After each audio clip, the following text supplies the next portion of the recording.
बन गए। कितनी देर तो बाद वो बंदा आया, कहने लगा मैं बड़ा मजबूर ते बड़ा परेशान हाँ, मैं तेरी मजदूरी कीती सी, चल जिन्ने देने उन्ने ही दे दे, मैं इस वक्त बड़ा मजबूर ते परेशान हाँ, मैनू जरूरत है।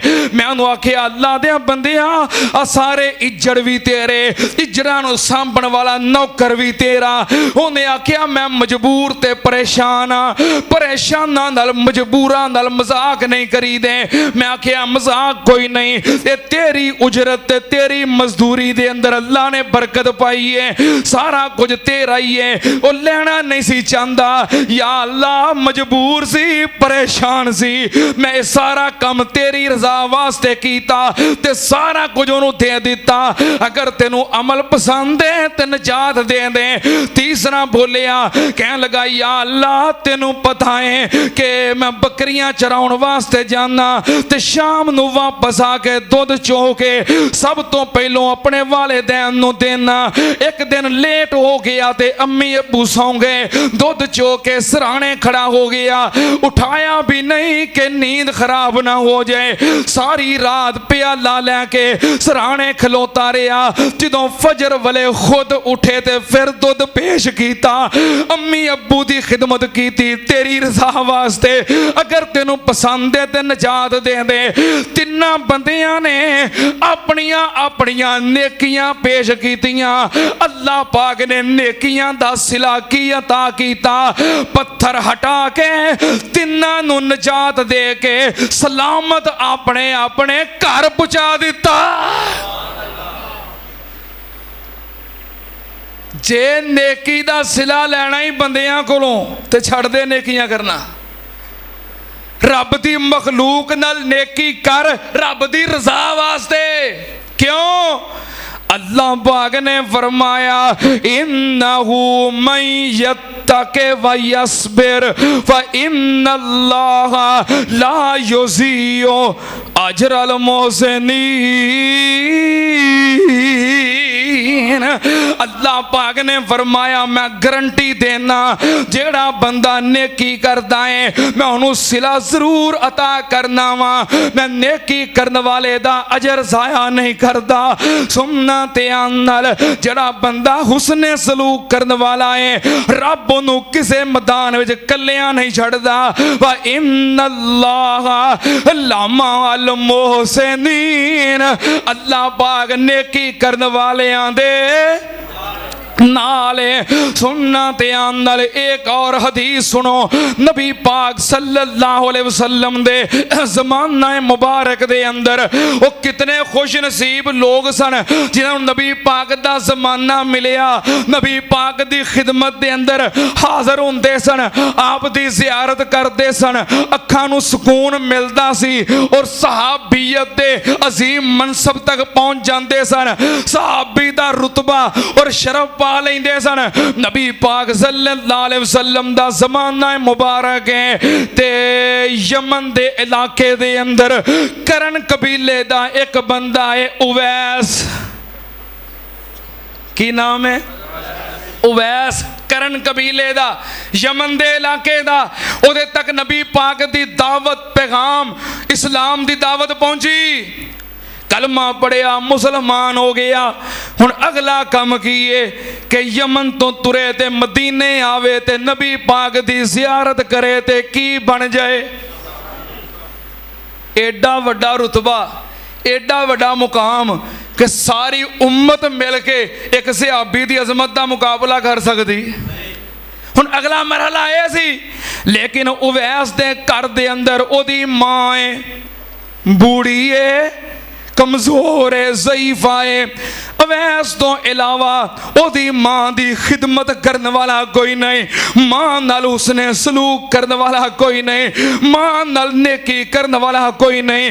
अवैस बड़ा परेशान, एक पासे मां नाल हुस्ने सलूक, दूजे पासे नबी पाक दी ज़ियारत। की करा जे मां दे नाल उसने सलूक करता रवां ते सहाबियत दे शर्म तो महरूम हो जावांगा, ते जे सिहाबी बनने वास्ते जावां ते मां नाल हुस्ने सलूक कौन करेगा। खत लिखिया, पैगाम भेजिया नबी पाक सल्लल्लाहु अलैहि वसल्लम दी खिदमत दे अंदर, सोनिया मेरे नाल आ मामला है, मेरी मां बूढ़ी है, ज़ईफ़ा है, मां दी खिदमत करने वाला कोई नहीं, ते मैं तुहाडी ज़ियारत करके सिहाबी भी बनना चाहना। नबी पाक ने फरमाया, उवैस जब तक मां जिंदा है मां नाल उसने सलूक कर, मां दी खिदमत कर, मां नाल नेकी कर। जे जिंदगी दे अंदर नसीबां विच होया ते मेरे नाल मुलाकात हो जाएगी, ज़ियारत हो जाएगी। जे जिंदगी विच ना होया ते उवैस अल्लाह तेरी मेरी मुलाकात जन्नत दे दरवाजे ते करा देगा। पर उसने सलूक वाला काम छड़ के आना, मां नाल उसने सलूक कर। हजरत उवैस कर दे रहे, खिदमत करदियां नबी पाक सल्लल्लाहु अलैहि वसल्लम दुनिया तो चले गए। नबी पाक दा जमाना पाके भी सिहाबी ना बन सके। नबी पाक सल्लल्लाहु अलैहि वसल्लम ने फरमाया, मेरे सिहाबा यमन दे इलाके अंदर करन कबीला है, करन कबीले दा एक बंदा है जिदा नाम उवैस है। फुल बैरी दे उदे जिस्म ते निशान सन, अल्लाह ने शिफा दे दी है। एक दिरहम दे बराबर ओदे हाथ दे उत्ते फुलबैरी दा निशान होएगा। अगर तुहाडे विचों किसे नू मिले ओदे कोलों अपने वास्ते दुआ करवाओ। मां नाल नेकी करने वाला, उसने सलूक करने वाला है, अल्लाह ओदी दुआ नू रद्द नहीं करदा। सैयदना उमर फारूक रज़ी अल्लाह तआला अन्हु दा दौर आया, यमन दे इलाके चों लोग हज करने वास्ते आए।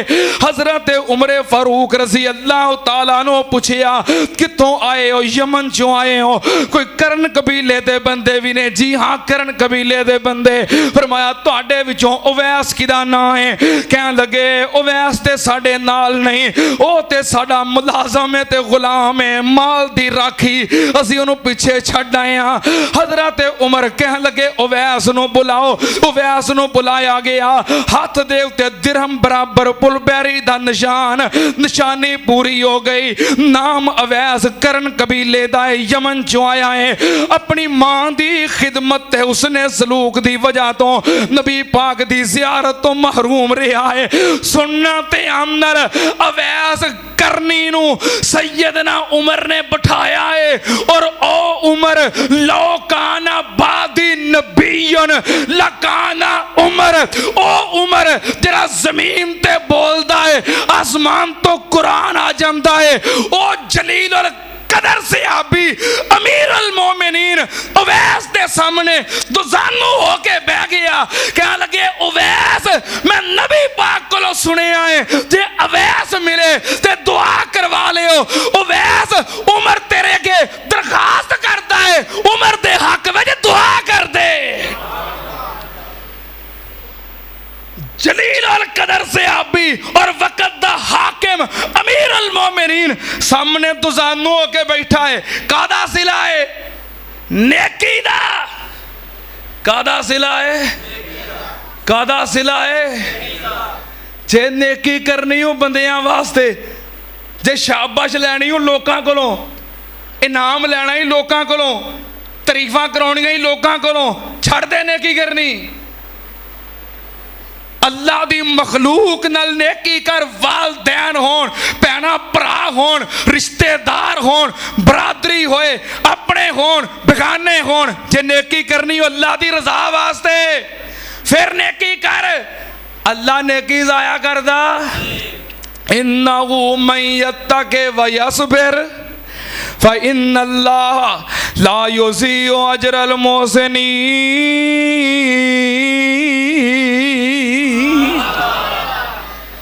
नबी पाक सल्लल्लाहु अलैहि वसल्लम जन्नत दी सैर वास्ते गए।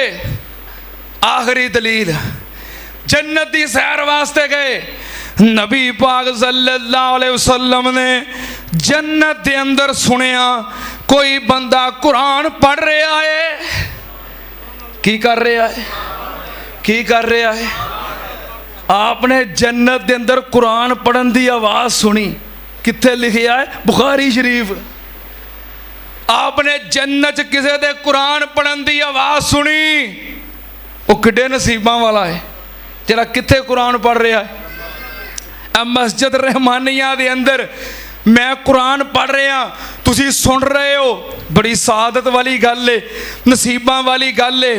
अगर कोई बंदा बादशाही मस्जिद कुरान पढ़े नसीबां वाला है, फैसल मस्जिद कुरान पढ़े नसीबां वाला है, जामिया सलफिया कुरान पढ़े नसीबां वाला है, जामिया मुहम्मदिया कुरान पढ़े नसीबां वाला है, दारुल कुरान कुरान पढ़े नसीबां वाला है। अगर अल्लाह किसी को सादत और मौका नसीब फरमाए, मस्जिद नबवी रियाजुल जन्ना च बह के कुरान पढ़े, बड़े नसीबां वाला है। अगर कोई बैतुल्ला दे सामने बह के कुरान पढ़े, बड़े नसीबां वाला है। पर मैं उहदे मुकद्दरां तो कुर्बान जावां, जरा कुरान पढ़ रहा है तो रब दी जन्नत विच पढ़ रहा है। नबी पाक ने सुनिया, आपने पूछा जिबरील आ केड़ा खुश नसीब है जरा जन्नत विच कुरान पढ़ रहा है।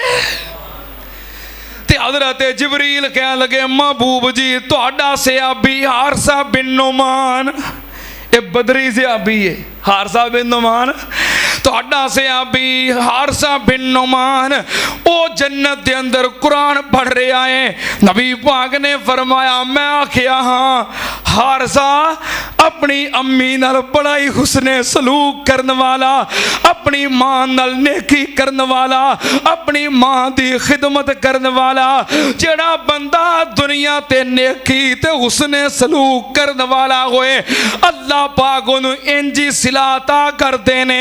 हाय मेरे अल्लाह, अज दे खुतबा जुमा दा पैगाम, नमाज़ा पढ़ो, रोज़े रखो, कुरान पढ़ो, अमाल करो, इबादत करो, लेकिन ये सारे अमल करन दे नाल नाल की करना है?